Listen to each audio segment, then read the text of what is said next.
Hi everybody, I'm Jack the Rambling Raconteur, and I hope that you're doing well. I finished rereading The Left Hand of Darkness by Ursula K this week, and it was a fantastic book to reread. It was a great book to explore and discuss with some friends. It's a stone cold classic. It's very cold, which makes it perfect for summer reading. And it was a reread inspired in part from my identifying this as one of my 5 perfect novels a couple of weeks ago, and then different readers saying, hey, I'd like to reread that or read that, and so a group of us did. Elizabeth from the Bookish North, it was a reread for her, and then Noah from Everyone Who Reads It Must Converse, and Yasmin at The Lit House. I believe it was the first time reading Left Hand of Darkness for both of them. We just had a great conversation, which I'll share some of with you. But if any of them make videos, I'll link those in the description box below, and let's jump in. So the real reason I think this book transcends so many science fiction books is it's not just the sort of strange alien environment we're on. It's not the legitimately fascinating and interesting questions around gender that exist. It is that this is a book that does a very, very, very rare thing. And it's a book that asks us to rehumanize and sort of instead of dehumanizing. We've seen a lot of books that and a lot of individuals who use language to dehumanize people and try to strip away their humanity, what makes them special. This is a book that asks us to view what we initially perceive as alien beings as humanoid but not human beings, and it asks us to kind of remove our preconceived notions and begin to impute humanity to these individuals. And then with that, all of the different ways in which we love and respect and share dignity with other human beings. So it's a book that, as I said, it asks us through the eyes of the narrator, generally I, to rehumanize instead of dehumanize. And that is such an incredible accomplishment in this book. Now that said, it is great science fiction, grand science fiction. It is part of Le Guin's Hainish cycle, a sort of loose cycle. She's been very intentional about not necessarily like drilling down and plotting out all the timelines and stuff, but it's a loose cycle where we have a whole series of alien worlds with human or humanoid species, all of which millennia ago were seeded by the people of Hain, the ancient Hains, and so our world, Earth, or Terra, as it's referred to in Left Hand, is one of those worlds. Rokanan's world, which was the first of the Hainish cycle and is mentioned, of course, in Left Hand of Darkness and other books, is one of those worlds. But Gethen, which is our world in Left Hand of Darkness, colloquially referred to as Winter, is one of those worlds. And it's referred to as Winter because it's a world that has never really left an ice age. The polar ice caps continue to exist deep onto the planet. The Library of America edition of the Hainish cycle has a great map of Gethen, and you can see Karhide and Orgorian and the ice that's encroaching down on, like, within the globe, how deep the ice extends. And so that in and of itself, like, how do you exist on a freezing cold planet that's still in an ice age? That in and of itself would be a fascinating science fiction book. It would sort of be the obverse side of the coin from Frank Herbert's Dune, where we have Arrakis in this harsh desert dry world that's very hot. How do you exist on that planet? And then what does that mean for human or humanoid species and their culture, in a world like that? And so that's a legitimate aspect of the novel, and one of the reasons it's so fascinating. Another one, and the reason that I think it's kind of the idea around which a lot of people pigeonhole Left Hand of Darkness, is the question around gender. Because the other really critical science fiction, speculative fiction component of Left Hand of Darkness is that the Gethenians, the inhabitants of Winter, whether on Karhide or Orgorian or in the Archipelago or Sith or wherever, they are ambisexual. And this is a really interesting and critical idea that they do not exhibit what we, and what generally I, as a human from Terra, what he perceives as these binary male-female genders. The inhabitants of Gethen are ambisexual. At each month, for a short period of time, they go into what they refer to as Kemer, where they manifest physiologically as male or female. And for that short period of time, and then they might have sex. They very much are in that gender. An individual could become pregnant and then carry a child to term and birth the child, but then in a future Kemer cycle impregnate another Gethenian who bears the child. And so there's this whole concept of, a child being a parent to a child, but also being a child of the body, and this fascinating concept that exists. And so that's an aspect where that sort of acts as a barrier for Genli to truly see all of the Gethenians as humans like himself. And they, of course, refer to him as the pervert, because there are aspects of the culture where some individuals may remain in Khmer for longer periods of time, like through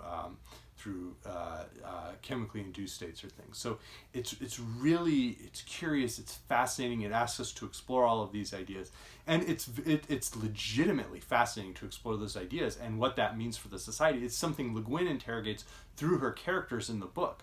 But fundamentally, again, it's not just a book about a weird cold world, or this world where our human concepts around gender, even in 1969 or in 2021, are questioned and interrogated. It's a world about characters who care about each other, who are humans who have affection for each other, who have to learn to trust each other, who are allies, who are wary allies, who make sacrifices for each other. And that's what makes the book such an incredible reading experience, is the sense of humanity and the relationship that builds between characters within the book. So I wanted to just go in then and read a couple of passages to help illustrate other components of this book.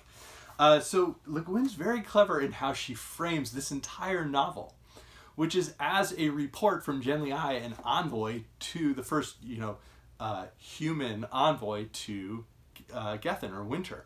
And so he opens his report, his official report, with, "I'll make my report as if I told a story. For I was taught as a child on my homeworld that truth is a matter of the imagination. The soundest fact may fail or prevail in the style of its telling, like that singular organic jewel of our seas, which grows brighter as one woman wears it, and worn by another dulls and goes to dust.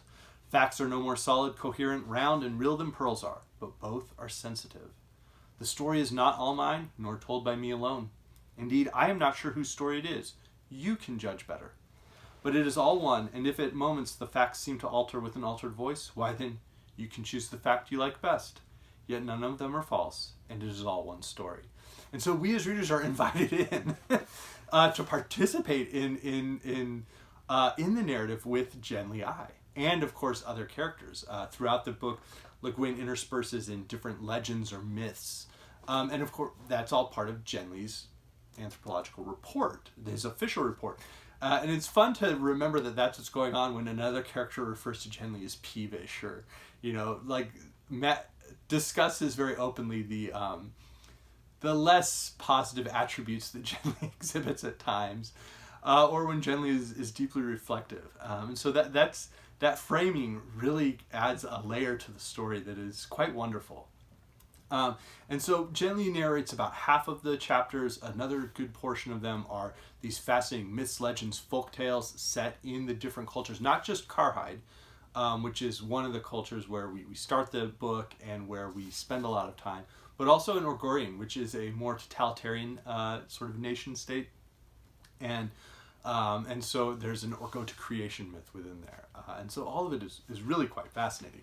Those chapters alone are really interesting. And what I did both the first time I read the book and on this rereading is, having read through the entire book, I go back and reread each of the different little legends and myths and folktales, because they're there for a reason. Sometimes they're there to just illuminate something right away.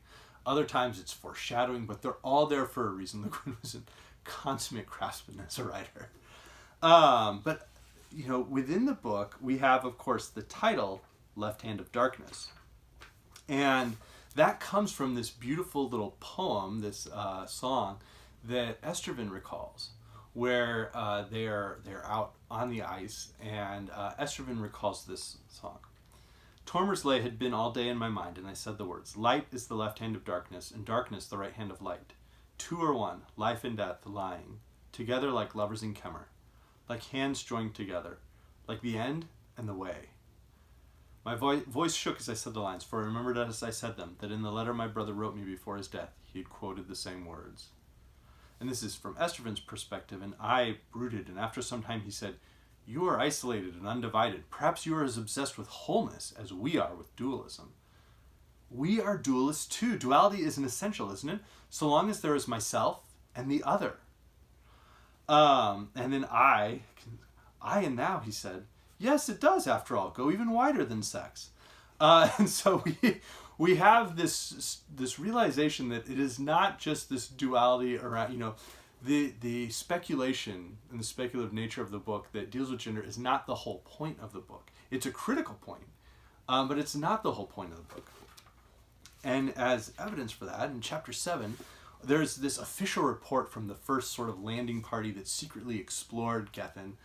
And so it goes into all these little details. It's about 5 pages long. It goes into all these details. And the scientist who's exploring there then shares another guess concerning the hypothetical experiment's object, the elimination of war. Did the ancient Hainish postulate that continuous sexual capacity and organized social aggression, neither of which are attributes of any mammal but man, are cause and effect? Moving on. The fact is that Gethenians, though highly competitive, as proved by the elaborate social channels provided for competition for prestige, etc., seem not to be very aggressive. At least they apparently have never yet had what one would call a war. It may turn out to have nothing to do with their androgyne psychology. There are not very many of them after all. And there is the climate. The weather of winter is so relentless, so near the limit of tolerability, even to them with all their cold adaptations, that perhaps they use up their fighting spirit fighting the cold. The marginal peoples, the races that just get by, are rarely the warriors. And in the end, the dominant factor in Gethenian life is not sex or any other human thing. It is their environment, their cold world. Here man has a crueler enemy, even than himself. I am a woman of peaceful Chippewa, and no expert on the attractions of violence or the nature of war. Someone else will have to think this out. But I really don't see how anyone could put much stock in victory or glory after he had spent a winter on winter and seen the face of the ice. And so there we have Le Guin herself, through a character interrogating the idea that the whole book is interrogating, our preconceived notions around human gender through the mind and the eye of Genly I. And that idea of duality, that idea of shadow existing between light and darkness is really critical throughout the book. And ultimately leads to this realization that each of us, in a sense, exists in that liminal space between light and darkness, and the idea that shadow is essential. Each of us, in some sense, creates a shadow that allows us to differentiate reality. And it's illustrated actually on the ice in this fascinating passage. Overnight, the weather thickened somewhat. All brightness was gone, leaving nothing. We stepped out of the tent onto nothing. Sledge and tent were there. Estervan stood beside me, but neither he nor I cast any shadow. There was dull light all around, everywhere. When we walked on the crisp snow, no shadow showed the footprint. We left no track. Sledge, tent, himself, myself, nothing else at all. No sun, no sky, no horizon, no world. A whitish gray void in which we appeared to hang. The illusion was so complete that I had trouble keeping my balance. My inner ears were used to confirmation from my eyes as to how I stood. They got none. I might as well be blind. It was all right while we loaded up, but hauling with nothing ahead, nothing to look at, nothing for the eye to touch, as it were. It was at first disagreeable and then exhausting. And so we really get this idea that shadow is essential. Shadow allows us to differentiate so many things, and if it literally, but also metaphorically, trying to see the barriers, see where that edge point is. And it, ultimately, what happens is Genly begins to realize that the way he has viewed Estervan and every inhabitant of Gethen as sort of the other side of this duality that he exists in, where he's human and they are Gethenians, that maybe that barrier isn't totally there, that maybe they're all humans. And we as a reader start to perceive that and question that we start to realize that, hey, wait a second, rather than dehumanizing characters and thinking of them as these monsters in a sense, or these aliens, he is generally starting to realize that he should view this world differently and view the inhabitants of this world differently, and really not just pay lip service to that as this member of this official ecumen, but to be a friend, to love, to care about these people as humans. And that's sort of a special moment as he perceives that, and it can be a special moment, I think, for us as readers when we get to perceive that. as a book, it's filled with adventure. It's filled with these incredible descriptions of the ice sheet and then these volcanoes that exist on it, and like the way that the air is filled with sulfur.